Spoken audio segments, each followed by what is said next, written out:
Hello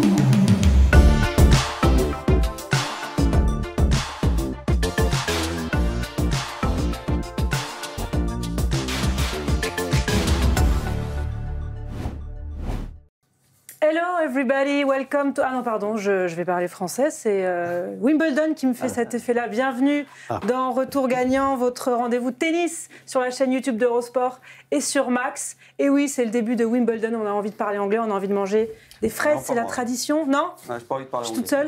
Non, okay. Avec mon accent. On fait l'émission en français. Bon, vous avez vu mon accent avec Olivier Canton et Bertrand Millard. Bertrand Millard qui n'a pas respecté le dress code. Pas blanc, mais par contre, Carcass. From UK, groupe anglais. Ah, bon, il y a quand même une petite... Qui a joué à Wimbledon Wimbledon, pas trop. Hein. Non, pas trop, plutôt dans des espèces dans des salles un peu plus obscures. Donc chaque semaine, on aura un nouveau groupe... Ça, c'est pas pour vous. Hein. Je pense ni l'un ni l'autre. Je ne veux pas tirer de conclusions trop hâtives, mais... C'est pas nos goûts. De grindcore qui est devenu ensuite du death metal, je ne suis pas sûr que ce soit tout à fait pour vous. Détrompe-toi, je crois qu'Anne, elle a fait 2-3 concerts de death metal. C'est vrai. Elle était au Hellfest d'ailleurs, je crois. Tous les ans, c'est mon rendez-vous. Hein. Peut-être bientôt un podcast de Bertrand Millard sur la musique. Ah bah oui, avant toute chose, avant le début de cette émission, une question me brûle les lèvres, Olivier Canton. Comment s'est passé ce tournoi des médias dont on a tant parlé la semaine dernière? Écoutez, on a été pas trop mal. On a perdu en demi-finale de consolante avec mon rédacteur en chef, dernier carré. Chinardet. On a mal démarré face à TF1 notamment. On aurait pu gagner, mais mentalement, on a un petit peu craqué sur les points importants. Et avant la consolante, combien de tours passés? C'est ça qui est... on a perdu les 2 premiers matchs, c'est les poules, et c'était le premier qui était qualifié. Ils ne sont pas allés dans le grand tableau, ils sont allés dans le petit tableau. Petit tableau, on était vraiment pas mal.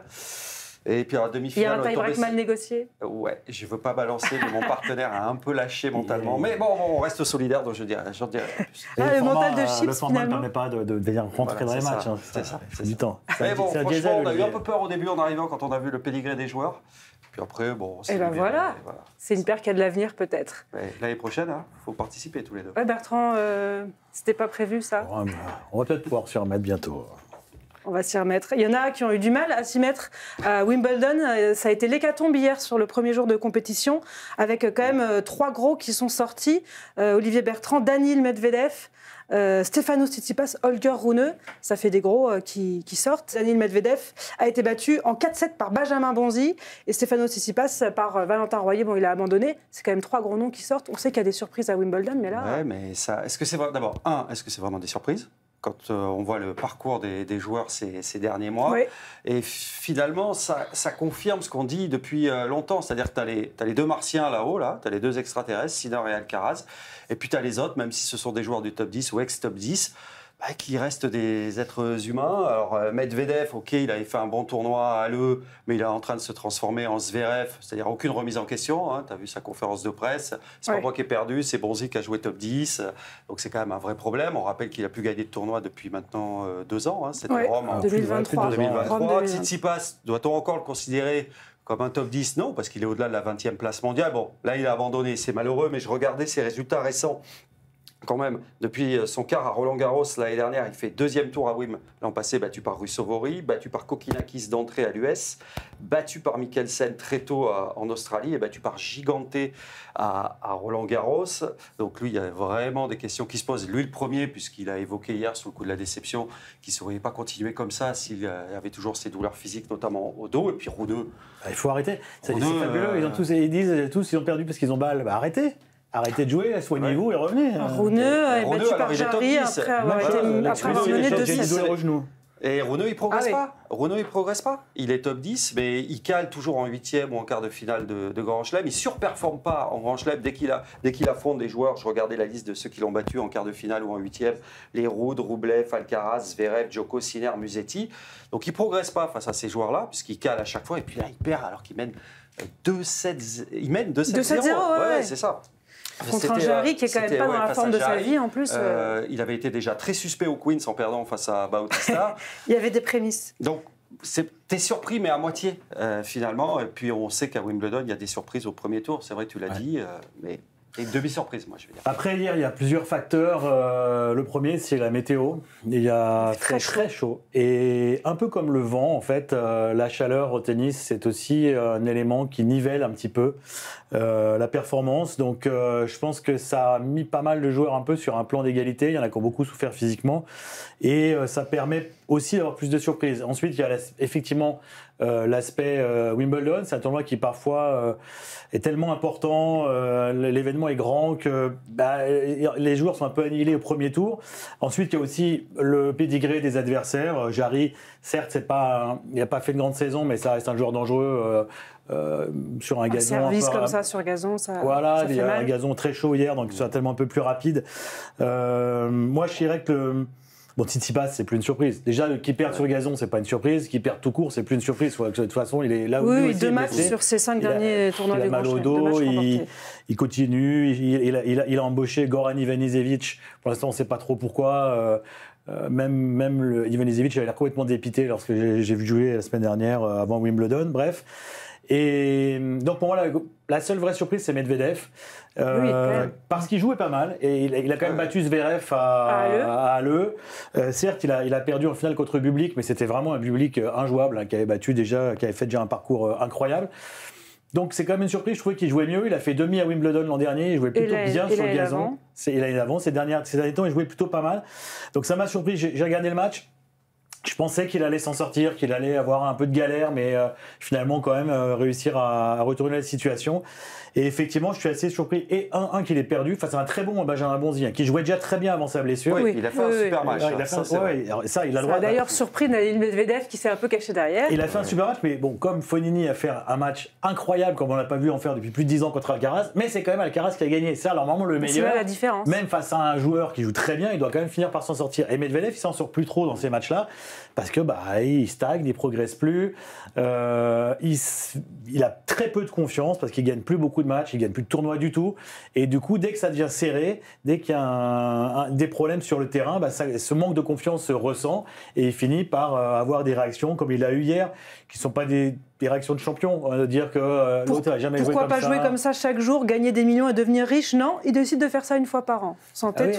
C'est mauvais comme réaction. Ça, il l'a dit pendant le match. Pendant le match en français. Bien que Benjamin Bonzi puisse excessif. Puis là, il y avait peut-être une part d'intox. Je pense qu'il voulait déstabiliser Bonzi. Probablement, parce que ça fait partie aussi de ses armes en général.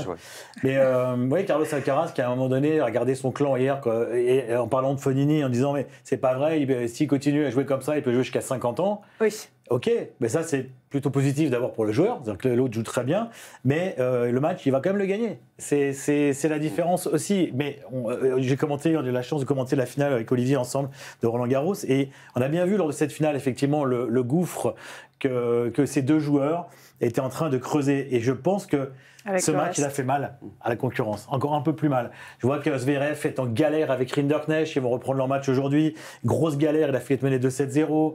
Il y a pas vraiment de premier tour facile, bon, même pour Alcaraz, et aussi encore une fois à cause de la chaleur, mais il y a ceux qui passent et ceux qui tombent. Alors, on a parlé d'Alcaraz qui a été en difficulté, 5-7 face à Fognini, effectivement. Ça fait 5 victoires en 5-7 à Wimbledon dans sa jeune carrière. 14, une seule défaite pour 14 victoires. Et ça, c'est quand même extraordinaire. La stat de jeu 7 et mat sur son compte X. Extraordinaire. La seule défaite, c'était face à Berrettini. Mais il est passé. Et il y en a un autre qu'on attend, évidemment, dans ce Wimbledon. C'est Novak Djokovic, le septuple vainqueur de ce tournoi londonien. En quête depuis 1 an et demi maintenant de son 25e titre du Grand Chelem, en chasse aussi du record de Roger Federer qui en a remporté 8. On sait qu'il aime bien cocher des cases, Novak Djokovic. On parle d'un petit match du 14 juillet 2019, il me semble.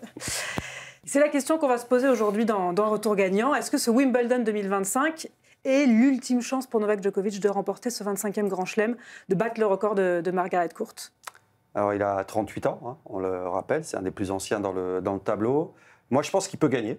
Mais je pense en effet que c'est probablement sa dernière occasion. Il suffit de voir d'abord Roland Garros, où il est battu en demi-finale, et il n'y a pas photo, il lui-même l'a dit, il est surclassé par Sinner. Tout en ayant un niveau extraordinaire. En ayant un niveau extraordinaire, il est surclassé physiquement, et potentiellement, s'il parvenait quand même à battre l'Italien, derrière il y avait Alcaraz. Donc c'était mission impossible. Tu vois l'Open d'Australie, il bat Alcaraz en quart de finale, mais derrière il est blessé. Il abandonne contre Zverev. Et encore, potentiellement, il y avait Sinner qui l'attendait en finale. Tu as l'impression vraiment que sur gazon, où le niveau entre les trois, Sinner, Alcaraz et Djoko, se nivelle. Il y a moins de marge finalement pour les deux autres. Tu as l'impression qu'il a plus de chances sur cette surface-là, d'autant qu'il a peut-être plus de chances de les voir se faire éliminer avant. Un peu comme là, on a vu Alcaraz qui a été poussé en 5-7 par Fognini. Il ne sera peut-être pas obligé de battre les deux coup sur coup. Là, il est dans le tableau de Sinner. Donc, Sinner en demi et Alcaraz en finale. Il pourrait tout à fait, moi j'imagine bien, nous faire une Federer à Roland Garros en 2009, quand il gagne Roland. Une fois parce que Nadal était sorti par Soderling en huitième de finale. Double finaliste sortant, Novak Djokovic. Donc c'est le grand chelem où il a eu le plus de succès ces 2 dernières années. Mais on attend de le voir battre ou Sinner ou Alcaraz en demi-finale ou en finale de Grand Chelem. Quand il gagne l'US Open en 2023, c'est son dernier, il bat Fritz, Shelton, Medvedev sur ses derniers tours. Des bons joueurs, mais c'est pas Alcaraz, c'est pas Sinner. Donc je pense qu'il en est capable cette année. Je ne sais pas s'il le fera. Peut-être que Bertrand ne sera pas d'accord, peut-être qu'il n'est pas capable, là, je ne sais pas, mais pour moi c'est sa dernière chance. Alors moi je pense qu'il est capable, je suis d'accord avec Olivier, je pense qu'il peut gagner ce tournoi. Évidemment parce que c'est à cause de la surface. D'abord la surface ce n'est pas la meilleure de Sinner, qui n'a jamais fait mieux que demi à Wimbledon pour l'instant, qui n'a pas très bien joué après, plus il faut qu'il se remette de sa finale Roland Garros, on ne sait pas trop où il en est dans sa tête. Il vient de se séparer quand même de son équipe physique, juste avant un Grand Chelem. C'est assez étonnant entre Roland Garros et Wimbledon. Bon, il se passe des petites choses. Et il n'a pas prouvé encore cette saison, en tout cas, qu'il allait être bon sur gazon. On va voir ce que ça va donner dans ses premiers tours. Ensuite, parce que le gazon, même ralenti, est une surface sur laquelle les échanges sont moins longs. Vous allez avoir très peu de 20-25 échanges, comme on peut avoir sur terre battue. Donc les matchs sont en général un peu moins longs aussi. Bon, hier, on a eu quelques contre-exemples, mais c'est en général une surface dans laquelle il va jouer dans des filières plus courtes, et notamment face à Sinner et Alcaraz, il peut jouer dans des filières plus courtes également. Ce qui est intéressant, il y a aussi le fait qu'il soit le meilleur relanceur du monde. Ça joue énormément, parce qu'on parle beaucoup du service sur gazon, mais le retour est au moins aussi important que le service. C'est encore aujourd'hui le meilleur relanceur du monde, je pense, oui. Je pense que, particulièrement sur gazon, justement, il faut un œil très aiguisé. Je crois qu'il est encore, oui, avec Sinner qui se rapproche peut-être, mais je pense qu'il est encore le meilleur relanceur du monde. Voilà, donc Djokovic, pour toutes ces raisons, je pense, a des chances de gagner. En plus, il se prépare pour gagner, il n'est pas là, encore une fois, pour faire de la figuration. S'il se rend compte à un moment donné qu'il fait que des demi, des finales, des quarts, il a fait 2 demi déjà cette année, il arrêtera. Lui, il est là pour gagner le 25e. C'est l'endroit où il a le plus de chance. Il a déjà gagné 7 fois. Ah non, il est là pour gagner les Jeux Olympiques de Los Angeles 2028. Ça, on y croit, on y croit très fort. Mais non, franchement, il a une vraie chance. Voilà. Effectivement, sur cette surface, il peut y avoir des surprises. Un jour sans, un adversaire qui joue incroyablement bien. Le seul problème, c'est qu'il a encore hérité d'un tableau difficile. Parce que normalement, il va peut-être jouer Draper en quart, si je ne dis pas de bêtises. Ouais. Et puis Sinner peut-être, puis Alcaraz peut-être. Ça reste des peut-être. Mais c'est difficile. Après, normalement, dans les formats moins longs, il y a toujours un petit sac à malice avec Djokovic, dans lequel il met beaucoup de choses et dans lequel il a peut-être encore une possibilité. Et puis il est double finaliste. C'est ce que j'allais dire. Il y a l'ascendant psychologique. Quand tu es double finaliste, ça veut dire que tu n'es pas si loin. L'an dernier, il était très loin. L'an dernier, il était sur une jambe. Donc il a quand même fait finale de Wimbledon sur une jambe. C'est ça, il revenait de blessure au genou. Et l'année d'avant, ça s'est joué sur une volée qu'il a ratée, sur une balle de break en fin de match, en 5e. C'est vrai. Mais c'était il y a 2 ans. C'était il y a 2 ans de plus. C'est vrai que 2 ans de plus, ça compte. Pas que pour lui, pour les autres aussi, qui ont énormément progressé encore et qui se partagent maintenant tous les grands chelems. Sur la confiance au maximum. J'ai envie de dire que c'est un défi à la hauteur de Novak Djokovic et de sa carrière. C'est ce qu'il aime. Ah oui, c'est justement essayer d'aller battre encore une fois, peut-être une dernière fois, les petits jeunes qui arrivent et qui après le laisseront plus du tout gagner, ce qui est déjà le cas depuis 1 an et demi. Tu sais ce qui va lui donner la motivation, là, c'est de nous écouter. Tu vois, son coach, il va lui mettre écoute, retour gagnant, ils disent que tu vas pas gagner, c'est possible, mais que ça va être dur. C'est Olivier Contant, il faut raconter sur les forfaits. Il n'avait pas forcément très bien commencé. Il t'avait pas posé une bonne question à Bercy il y a quelques années. Non, mais si je retiens ce que vous avez dit, c'est qu'il y a quand même des si à cette possibilité de gagner. S'il y en a un des deux qui, quand je parle des deux, Sinner ou Alcaraz, qui sort, s'il y a un tableau qui se dégage. Est-ce qu'il peut gagner ? Oui. Est-ce que c'est son ultime chance ? A moi, priori, je pense que oui. Parce que sur terre battue et sur les autres surfaces, il ne peut plus gagner. Et lui, sauf si, c'est toujours pareil, il y a l'US Open, si Sinner se blesse et Alcaraz est malade et perd. C'est ce que je te dis, c'est Federer à Roland Garros quand il gagne parce que Nadal est sorti un peu plus tôt. S'il se retrouve à jouer Rublev, Fritz et Shelton, il va gagner, je pense. Donc il peut encore gagner si effectivement les deux monstres ne sont pas là. Mais en général, il a un premier écueil en quart qui est déjà un peu difficile, comme Zverev à Roland-Garros, même si ça n'a pas été très difficile. Ah, il l'a bien écarté. Et après, les deux autres. Donc, c'est Faut pour pas ça. qu'il joue Bonzi, quoi. Parce que si on en croit Medvedev, Bonzi, il joue, top 2 monde. Alors qu'il n'en mettait pas une à l'eux. C'est bien, c'était les balles avant qui n'étaient pas bonnes. Donc, il y a des changements d'excuses. Sacré Daniil, qui est donc éliminé. Donc, on pense tous les deux qu'il peut gagner quand même. Hein. Ah, vous êtes d'accord? Et toi, Anne? Ah bah moi, je veux pas contrarier Novak. Hein. Je veux dire, si on le retrouve encore au bord des terrains, on sait jamais. Je veux qu'il reste sympathique avec moi. Surtout avoir des bonnes questions, Olivier. Avoir des bonnes questions. Belle Belle question, pas bonne. C'est une belle question. C'est pas une belle question. Pour vous raconter, c'est ce qu'avait dit Novak Djokovic un jour. Il était un peu énervé. Olivier, quand on lui pose une question à laquelle il a répondu, c'est pas une belle question. C'est pas une belle question, mais... La question était magnifique. Hein, alors, donc vous avez raté votre grand chelem à l'US Open. Oui, vous avez gagné. Vous avez raté le grand chelem calendaire. J'avais très bien formulé ma question. C'est une belle il n'a pas revanche. bien compris. Et il m'a regardé avec ses yeux noirs. Et là, je peux vous dire que si, il ça parle fait très un bien peu français. peur. Et il a fait, c'est pas une belle question. Mais il a répondu. Vous êtes passé complètement à côté à l'US Open. Vous avez raté la plus grande occasion de votre J'ai carrière. pas dit ça comme ça. C'est probablement la dernière. Et depuis, c'est resté malheureusement. Et on me chambre quasiment quotidiennement avec ça. Vous l'avez déjà compris. Wimbledon 2025, peut-être donc l'ultime chance pour Novak Djokovic. En tout cas, c'est peut-être là qu'il peut le faire, Il l'a dit lui-même, pour hein. toutes les raisons que vous avez évoquées tous les deux. Wimbledon qui est considéré comme le plus grand tournoi du monde. On est d'accord pour dire ça. Pourquoi les deux mots considérés comme on enlève là, non? Il est considéré comme le plus grand tournoi du monde, ou est-ce que c'est le plus grand tournoi du monde? Est-ce que c'est toujours le plus grand tournoi du monde? C'est la question qu'on veut se poser, puisque c'est vrai que Wimbledon, c'est le plus ancien des 4 levées du Grand Chelem, donc le plus prestigieux. Créé en 1877, il fait exception pour plein de raisons, et notamment parce que c'est organisé par un club privé et non pas par une fédération nationale, comme c'est le cas, fédération américaine, fédération australienne et fédération française qui organisent les 3 autres levées du Grand Chelem. Le All England Lawn Tennis and Croquet Club, voilà pour ce club privé de Wimbledon, c'est une exception. Et donc on veut se demander si c'est toujours le plus grand tournoi du monde aujourd'hui. Et pour en parler, on va retrouver notre super consultant Eurosport et très bon joueur de gazon, Nico Escudé. Salut Nico! Bonjour à vous, salut Anne, salut Bertrand, salut Olivier. Alors Wimbledon, est-ce que pour toi c'est le plus grand tournoi du monde? Oui, c'est le plus grand tournoi du monde. Lieu historique, ambiance unique et une atmosphère qu'on ne trouve nulle part ailleurs. Il y a aussi ce poids de l'histoire dans ce tournoi qui n'est pas tout à fait comme les autres, même si, on va en parler aussi, il y a eu beaucoup de traditions qui ont quand même été abandonnées en cours de route. C'est quoi? C'est cette atmosphère anglaise, ce code vestimentaire blanc, l'absence de publicité qui participe à cette unicité de Wimbledon et l'effet que ça a sur les joueurs aussi. Toi, quand tu as pu en parler avec d'autres, c'est l'avis partagé par la plupart des joueurs? Oui, c'est un petit peu tout ça, comme tu viens de le dire, Anne.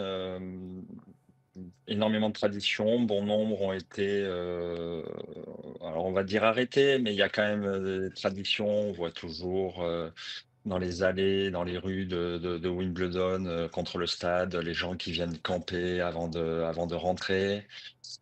Certes, a été abandonné au niveau, là, côté sportif, ce calcul des têtes de série, qui était complètement hors norme par rapport à ce qu'on pouvait trouver sur le circuit. Il ne faut pas l'oublier, un tournoi du Grand Chelem qui a lieu dans un club privé, avec un côté tradition, avec des cours qui sont très peu joués, si ce n'est pas du tout joué pour le cours central, si ce n'est pendant la quinzaine. Il y a vraiment quelque chose de particulier, d'unique, où on ressent en tant que joueur, en tant que spectateur, vraiment le poids et toute l'histoire du tennis. Mais toi, tu étais plus nerveux quand tu attaquais ce tournoi parce que justement, tu sentais que c'était un tournoi différent. Vous en parliez entre joueurs? Alors c'est étonnant parce que jeune, en junior, quand j'y suis allé, du moins j'y ai brillé assez vite. Du moins je m'y suis senti assez à l'aise. Après, sur mes toutes premières années pro, quand j'ai pu y aller, que ce soit pour les qualifications, qui est dans un lieu différent, à Rehampton, Oui. assez loin de Wimbledon, où c'est pas forcément simple d'accès. On est un petit peu paumé au milieu de nulle part. Des cours qui sont en enfilade, très particuliers. Mais les premières fois où je suis allé à Wimbledon, alors c'était peut-être un hasard. J'ai pas forcément apprécié de suite ce lieu dû à la pluie. Énormément d'interruptions, les terrains qui se bâchent, qui se débâchent, des journées entières où on venait à jouer éventuellement un jeu ou deux pour y revenir le lendemain, donc énormément d'attentes. Donc jeune, j'ai eu du mal avec ce tournoi pour vraiment petit à petit vraiment l'apprécier, en mesurer ce qu'il pouvait représenter. Forcément, le fait que ce soit sur gazon et que mon jeu s'y prête à merveille, y a aidé. Et après, je prenais énormément de plaisir à y retourner, où on parle d'un côté historique, mais aussi un côté très village, parce qu'on n'est pas dans Londres, on est à Wimbledon. Bon nombre de joueurs logent justement à proximité du site, que ce soit avec des locations d'appartements, de maisons. Donc, on se retrouve même le soir très souvent dans les restaurants avec d'autres joueurs, d'autres joueuses. Voilà, c'est vraiment une sorte de cocon, on va dire. Mais il y a quand même un côté paradoxal, puisque c'est une surface que certains joueurs n'affectionnent pas, qu'on joue très peu, puisque la saison sur gazon est courte. Il y a même des joueurs qui ont été pénalisés, je pense aux Espagnols, qui, avec cette histoire de tête de série, étaient parfois rétrogradés loin dans le classement pour Wimbledon, parce qu'ils n'étaient pas considérés comme pouvant être bons à Wimbledon. Donc les organisateurs décidaient que tu es 4e mondial, mais tu seras que tête de série numéro 10. Malgré tout ça, c'est quand même le tournoi préféré des joueurs. Qu'est-ce qui explique ça, Bertrand? Toi, je sais que à tout ça, j'ai envie de dire. Wimbledon, plus grand tournoi du monde, il n'y a pas photo une demi-seconde. On va dire, mais si je vous demande, je pose la question, si c'est pas Wimbledon, c'est quoi le plus grand tournoi du monde? Vous allez me répondre quoi? Il n'y a pas de réponse. Roland Garros. Non, mais si tu fais un sondage auprès des joueurs, je pense qu'il y a 90% des joueurs qui vont te dire. Non, mais c'est pas le même prestige. Même Roland Garros, deuxième, mais c'est pas le même prestige. Si c'est une question de prestige, oui. Après, qu'est-ce qu'on met derrière le plus grand tournoi du monde? Alors, qu'est-ce qu'on met derrière le plus grand tournoi du monde? Déjà 150 ans d'existence. Ils vont le fêter en 2027. Et je pense qu'il y aura des festivités, il y aura des nouveautés aussi d'ailleurs. Le prestige, c'est la grandeur. Et ce tournoi est toujours aussi grand. Et il va continuer à grandir. Alors, pour grandir, il faut qu'il reste dans une certaine tradition, mais qu'il se modernise aussi. Et c'est ce qu'il arrive à faire. Par exemple, la construction des 2 toits, c'était parmi les premiers. C'était vraiment important en Angleterre, parce que comme l'a dit Nico, il pleuvait quand même beaucoup. Il y a eu des premières semaines parfois où le vendredi, le premier tour n'était pas fini, même le week-end. Surtout qu'il n'y avait pas de jeu le dimanche. Alors, il n'y avait pas effectivement ça fait partie des choses justement qui ont évolué dans le bon sens, je trouve. Il n'y avait pas vraiment de raison à pas jouer le premier dimanche. C'est même pas pour des raisons religieuses. Hein. C'était pour des raisons. Au départ, c'était essentiellement religieux. Après, je crois que c'était pour des raisons de voisinage en fait. Le dimanche, il fallait laisser une journée sans tournoi pour le voisinage. C'est quand même génial. C'est génial, mais sauf que sans match, tu avais ce lundi génial. C'était quoi le Manic Monday? Le Manic Monday, c'était finalement tu ratais les matchs. Tous les 8e de finale. Oui, mais voilà, mais tous les 8e de finale, ça veut dire qu'il y avait des 8e de finale qui jouaient sur des cours annexes un peu loin et qu'on en ratait un peu. Là, on rate moins de 8e à partir du moment où il y a ça. Mais bon, ça faisait partie effectivement de la tradition. Bon, ensuite, le plus beau cours du monde, le premier jour de Wimbledon, avant le premier joueur. Est-ce qu'on peut faire plus beau que ça en tennis? C'est extraordinaire, ce carré de gazon, avec ces tribunes qui sont inamovibles, sont toujours les mêmes. Il y a que je regrette simplement qu'ils aient changé le tableau de l'affichage, parce que celui des années 70-80 était absolument fabuleux, de la même marque suisse, hein, mais absolument extraordinaire, avec en plus les initiales complètes des joueurs. Monsieur J.P. McEnroe, Mrs. J. Lloyd, parce qu'elle était mariée à l'époque, Chris Evert, avec John Lloyd, donc c'était devenu Madame John Lloyd. Enfin, c'était vraiment très à l'ancienne. Il y avait aussi le salut des joueurs vers la Royal Box et la révérence des jeunes joueuses. Ça, c'est fini, mais je parle de ce qu'il y avait d'assez légendaire. Et puis, parce que dans ce tournoi, la légende, elle est partout. Par la princesse elle est partout dans ce tournoi, la légende. Elle est aussi, évidemment, dans le jeu. Elle est dans les finales. Je vais vous citer quelques petits matchs sympathiques de Wimbledon. Finale 1980, Borg-McEnroe. 8-6 au 5e, 18-16 au tie-break de 4e pour McEnroe. 2001, Ivanisevic Rafter dans une ambiance de feu qui se joue le lundi. Il a échoué 3 fois en finale. Il gagne la 4e, 9-7 au 5e contre Rafter dans une ambiance de fou avec des kangourous gonflables partout. parce que le public traditionnellement anglais a été remplacé par des Australiens qui ont eu des places parce que ça a changé. 2008, Nadal Federer, considéré peut-être comme le plus grand match de l'histoire. 2019, je sais que ça fait mal à certains, et bien, même à tout le monde, la finale. Non, le match le plus long et le plus fou de l'histoire, il a eu lieu où? À Wimbledon. Voilà, Mahut Isner, mais ils cours se sont 18. un peu reniés avec ce gazon qui a été quand même bien ralenti. Alors, moi, avec les surfaces. je suis d'accord. Et je dis une chose encore, le côté feutré. Feutré, le son plus étouffé et un public moins bruyant, rien que ça fait la grandeur. Oui, mais aussi. tu parles de tradition, mais attention, il y a des petites rayures maintenant sur ces traditions. Ah, oui. C'est vrai. Il n'y a plus le Super Lundi, là, le Manic Monday. Il n'y a plus. Ils ont décidé de faire un super tie-break à 6 partout pour s'harmoniser avec les autres tournois du Grand Chelem. D'abord à 12 partout. Oui, mais c'est ce qui faisait la singularité du tournoi. C'est qu'il faisait toujours différemment. Attention quand même à ne pas vouloir trop s'harmoniser avec le reste des Grands Chelems. Maintenant, il est ouvert aux entraînements et ce des gazon, plus grosses têtes de tu as série. fait référence à la finale Ivanisevic Rafter, mais c'est la dernière fois qu'on a vu un serveur volleyeur. Derrière, justement, parce que moi, ce que j'adorais quand j'étais jeune, ça me frustrait d'ailleurs, parce que moi, mes champions, c'était Edberg, c'était Becker, c'était Sampras. Et je ne supportais pas, parce qu'à Roland-Garros, évidemment, ils ne gagnaient pas un match, ou pas, j'exagère. Mais donc on voyait à Roland-Garros les Espagnols, les Brésiliens, les Argentins, mais eux derrière, ils ne gagnaient pas un match à Wimbledon. Alors ça me frustrait. J'avais envie de voir, moi, mes vrais champions s'illustrer à Roland-Garros. Mais c'était comme ça. Tu savais que Wimbledon, c'était réservé aux serveurs volleyeurs. Il fallait faire avec. Maintenant, on a les mêmes joueurs qui s'illustrent et à Roland-Garros, et à Wimbledon, et sur dur. Et ça, c'est quand même un vrai problème. Ça n'enlève rien au prestige du tournoi, évidemment, mais ce sont des petites rayures, moi, qui commencent à me gêner sur la durée. André Agassi, l'année d'après, pas l'année d'après, quelques années avant, André Agassi a gagné déjà en jouant, comme ça joue aujourd'hui, du fond de cours sur le gazon ultra rapide de l'époque. Ça, c'est quand même très très fort, un énorme exploit, et c'était son premier grand chelem en plus. Mais là-dessus, je suis d'accord. Je pense que c'est la principale tradition qui s'est un peu perdue. Je ne sais pas pourquoi ils ont voulu ralentir, peut-être parce qu'ils ne voulaient pas justement des Ivanisevic, des Isner, etc. Je crois qu'il y a une question d'entretien du gazon qui est plus simple avec ce gazon-là. Je crois que Federer n'aurait pas gagné 8, mais 12, hein, s'il y en avait eu, ou peut-être plus. Nico, toi, ils le n'ont pas changement de surface, ralenti, le gazon.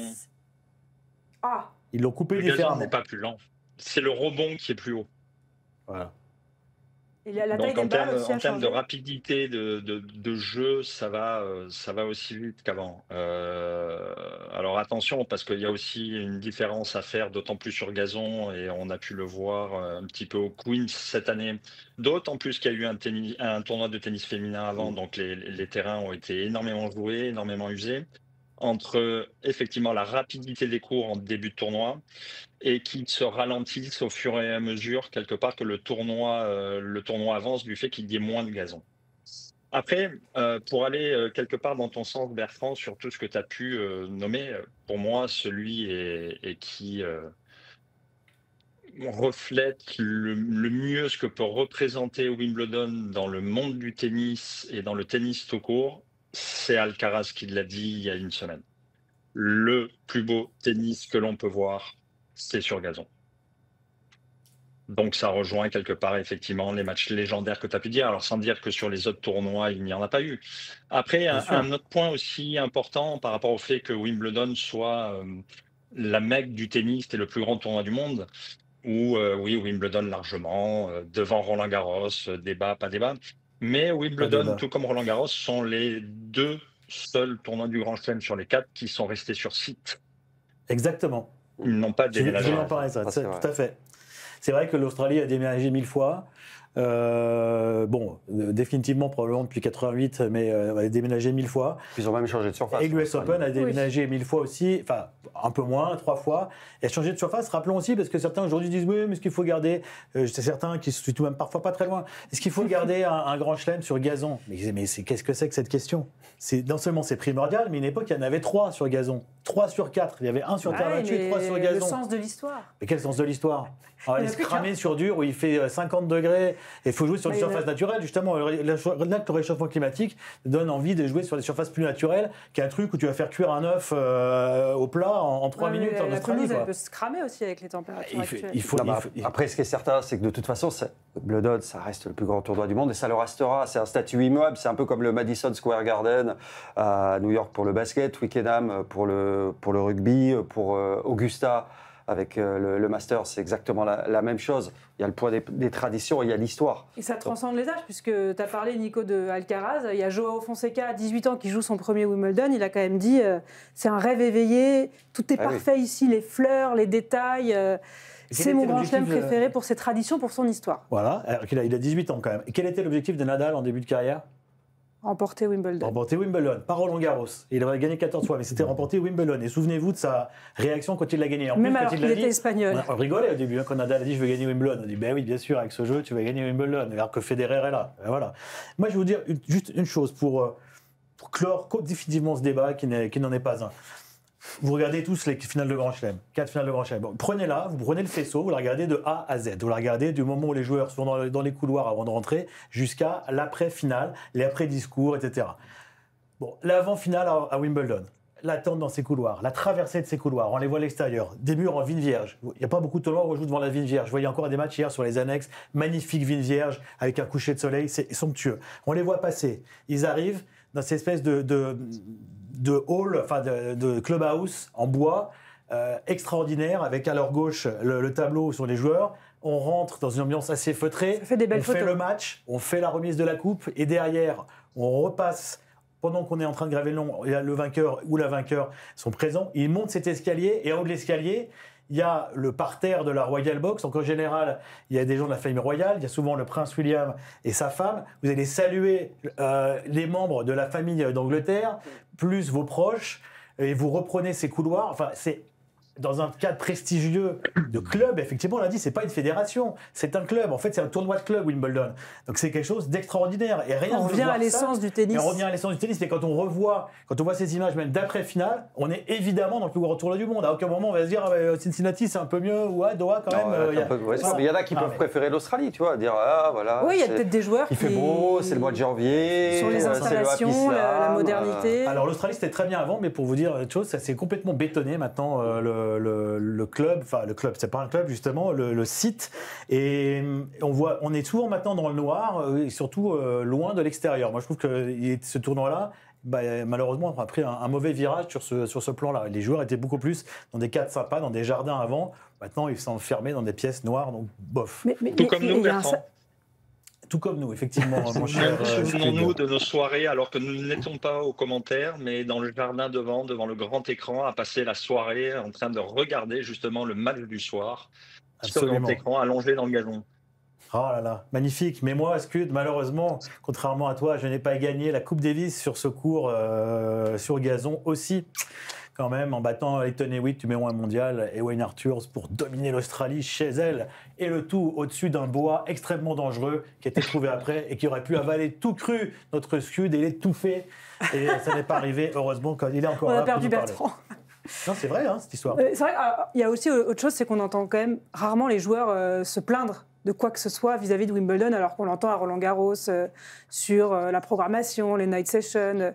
À Wimbledon, on a l'impression qu'on n'a pas trop le droit de toucher quand même. Fritz, hier, il s'est plaint quand même. Fritz s'est un peu plaint hier.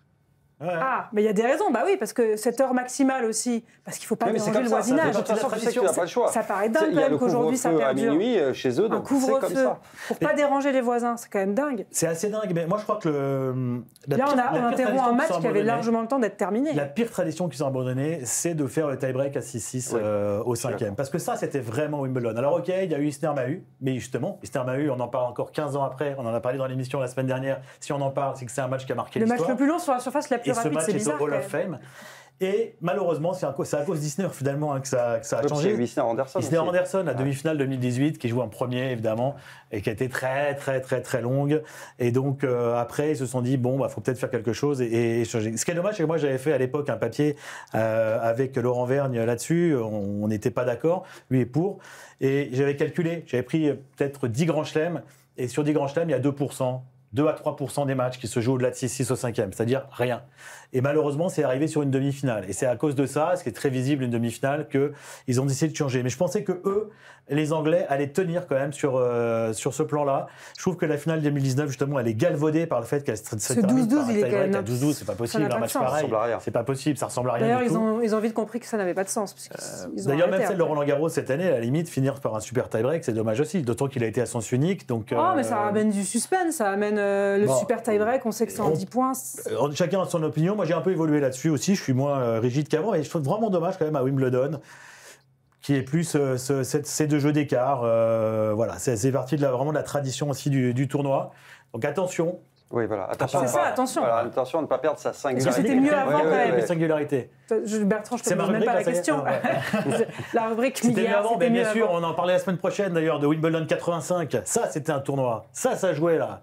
Kevin Ouais. Curran, Alors, Boris Becker, Henri Lecomte. on va en parler Ander normalement dans Retour Gagnant la semaine prochaine. D'ailleurs, ce sera le mercredi. C'est pour vous que vous notiez bien le rendez-vous. Retour Gagnant la semaine prochaine. On change de jour parce que voilà, c'est exceptionnel et qu'on va parler des 40 ans de la victoire de Boris Becker à Wimbledon. Il avait 17 ans, il y a plein de choses à dire. Un serveur volleyeur gagné quand même. Piolin c'est ça. Stitch C'est ça. 2017. C'est C'est pas un des plus extraordinaire. grands matchs de l'histoire, ça Ça, c'est c'est un niveau de jeu. extraordinaire. Voilà. Ouais. Demi-finale. Extraordinaire demi-finale. Extraordinaire. Ouais. Ouais, c'est vrai. Justement, il y a quand même ces choses-là qu'ils ont abandonnées qui font Ben qu'aujourd'hui, oui. c'est pas tout à fait pareil quand même. Ah, mais on est d'accord. On est Ils d'accord. gardent ce statut, mais pour Et combien le de gars- temps bah, en même temps, tu vois, franchement, New York, à un moment, les joueurs dire, à part les Américains, mon tournoi préféré, c'est Flushing Meadows.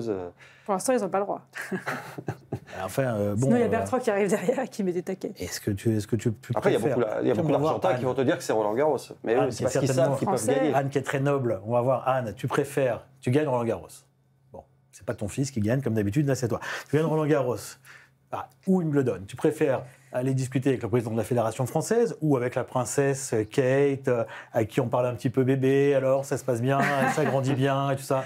On a pas les mêmes problèmes, je avec pense, quand même. avec le trophée dans les mains et avec tes parents derrière. Coucou, je suis là, mais il faut que je parle d'abord avec William et Kate. Ouais, mais on peut regretter l'ambiance aussi, un peu feutrée, un peu trop parfois, justement. Moi, dans mon projet. les Paul joueurs 2000 aiment de plus en dans plus mon ça, projet ils le Paul disent. 2032, c'était plutôt l'Open d'Australie, tu vois. Je Tout le me monde voyais a bien au mois de Tiafoe, janvier, je suis partir sûre qu'ils 3 disent que c'est semaines ça. là-bas, quand c'est l'hiver en Europe. Ça correspondait Parce bien. que- Ouais, J'ai mais joué il y a Wimbledon un en 42 il y a un mois. côté aussi à, il y a un côté aussi à Wimbledon où les vainqueurs, féminins comme masculins, deviennent membres du club. Intègre ce club très Ça, fermé. c'est fabuleux. Parce que sinon, les conditions sont quand même Exactement. extrêmement rigides. Et Il ça, faut c'est le seul avoir des tournoi lettres du de Grand Chelem, quelque recommandation. part, à opérer comme ça. Moi, j'ai une question, Scud, très importante. Le club s'appelle All England Tennis and Croquet Club. Est-ce que tu as joué, est-ce qu'il y a la possibilité de jouer au croquet? Est-ce que tu as joué au croquet à Wimbledon? Toi qui es doué Non, pour tous les sports. si ce n'est avec ma raquette et des balles de tennis sur le court. Oh, c'est dommage. Il n'y a pas moyen, il y a des terrains encore de croquet parce que c'est, j'imagine. Encore une que- tradition abandonnée, le Ah croquet oui, qui n'est plus. Je ne les ai pas vus dans l'enceinte du club. Alors, ils sont Contrairement à peut-être Newport, cachés, hein. pas accessibles justement pendant le tournoi. D'accord, parce que Newport Hall of Fame, tu as les terrains de croquet encore. Et puis attention, C'est tiens, gazé. on parlait aussi de mauvaise évolution. Hier, j'ai vu beaucoup de places vides sur le center court. J'ai même vu Ah, il n'y la a pas qu'à Royal Roland Box. Garros. La Royal Box également, qui était aux 3/4 vide. Alors, ok, juste après le match d'Alcaraz, je comprends. Ça venait a de duré 4h30. 5 heures. 5 heures. Il faisait très chaut. Les gens sont sortis quelques instants. C'était quand même Cathy Boulter. C'était quand même une Anglaise qui rentrait. Il y avait sur David le Began court. quand même. Mais sur le dernier match d'Arthur Rinderknecht face à Zverev, Légendaire. il y avait quand même beaucoup de sièges vides. C'était Ils l'heure ont du pris bim, dans la c'est des Royal fraises Box. à la Ça, avant, ça n'arrivait pas. crème. Comme Alors- quoi, ça n'arrive pas qu'à Roland Garros. Alors, affaire à suivre, on va dire. Oui. Parce qu'effectivement, c'est vrai, j'ai jamais vu, on ne voyait pas Ouais. du tout avant le central avec une place vide, mais aussi du fait que les places qui sont en bas ne sont pas des loges. Donc, c'est du public. Donc, le public, il n'a pas envie de rater. Donc, à Wimbledon, on ne voyait jamais Bah, de ça place qui est vide étonnant. en bas, en tout cas. Peut-être un peu plus en haut, mais il y a moins de loges de toute façon. Mais c'est pour ça que c'était Mais affaire à d'autant plus suivre. surprenant. Même sur Ouais. les cours annexes, j'ai zappé un peu. Il y avait des cours qui n'étaient pas complètement pleins. en fin Même de le journée. 1 sur Mpecci Fritz aussi, alors que c'était un match incroyable. Eh ben, attention à Wimbledon. Attention, Peut-être rattrapé oui, par, mais l'anglais à des 33 considérations degrés terrestres. commence à évidemment. Ah bah, il y a eu malaise aussi, Oui, ouais, il commence à souffrir un petit peu. Ouais, je suis un petit peu Un petit un peu côté anglais, l'anglais doit se british. protéger. Voilà, oui. Pas s'il y a 36, je vais y avoir beaucoup de matchs sur les cours annexes. hein. Alors désolé pour ton débat, parce que ça n'en est pas vraiment un. Quoi. On est tous d'accord finalement. Bah non, je suis un pensais peu que déçu. je Moi, je pensais suis avoir pas de d'accord, l'opposition. mais bon. Je suis un peu déçu. Ouais. On aurait dû inviter Sergi Brugara peut-être ou Bah, Gustavo c'est ça, Kuerten. ceux qui ont boycotté une année. Il y a quand même eu une année de boycott Albert de Costa. plusieurs joueurs espagnols, dont Alex Correia, il me semble, parce que justement, ils avaient été complètement rétrogradés en tant que tête de série, et ça leur avait pas plu. Une règle qui a été abandonnée en 2021, il me semble, définitivement. Qui a pas C'est duré ça. très longtemps, 2021, ils se sont basés exclusivement sur le classement mondial. Et à un moment Mais donné- jusqu'en 2002, ils faisaient ce qu'ils voulaient. Oui, alors, et justement, il faisait ce qu'il voulait. Enfin, pendant- l'émission Puis après, il y a eu une Non, mais pondération après, il y a eu une de points, pondération voilà. qui était un classement gazon. C'était drôle, le classement gazon. Oui. Sur les Bah, résultats de et Wimbledon bah, et c'est les résultats scandaleux. des précédents. Sur 2 tournois, Ah bah, c'est moins quand même un que peu de faire ce limité. que je veux, quoi. Oui. On va dire, Ouais, tiens, enfin, quand vu le il va nombre mal sur de- gazon, je le mettais tête de série 32. Ça Non, m'aurait fait plaisir. avant, ils faisaient n'importe quoi. Là, au moins, il y avait une règle qui était on fait un Tout classement n'était sur pas gazon. mieux avant, vous voyez. Ça a Rodrigue bénéficié, qui a toi, de pris- cette règle, Nico? Tout à fait. Ah. J'en ai bénéficié sur le fait de où il positionnait le tête de série comme il le voulait. Et effectivement, après, sur un classement sur gazon, mais qui, quel qu'il soit, revenait quelque part un petit peu au même sur les joueurs sud-américains, voire espagnols, vu qu'en règle générale, après Roland-Garros, ils étaient relativement rares à jouer ces tournois. Là, voilà, c'était le mot de la fin. Si Scud en a profité, tant mieux. Et c'était une bonne règle. Merci d'avoir été avec nous. Merci Olivier, merci Bertrand, merci Nico. Donc, rendez-vous mercredi prochain au lieu de mardi dans Retour Gagnant pour parler encore d'histoire, de gazon, de Wimbledon, puisqu'on est en plein dedans. Régalez-vous avec ce plus grand tournoi du monde, donc. Vous retrouvez tous les résultats, évidemment, sur eurosport.fr et plein d'autres débats sur ce beau tournoi. Rendez-vous donc mercredi prochain. Merci à Thomas, à Adrien, à Seb en régie et à mercredi prochain dans Retour Gagnant. Bye bye. Salut, vive le gazon.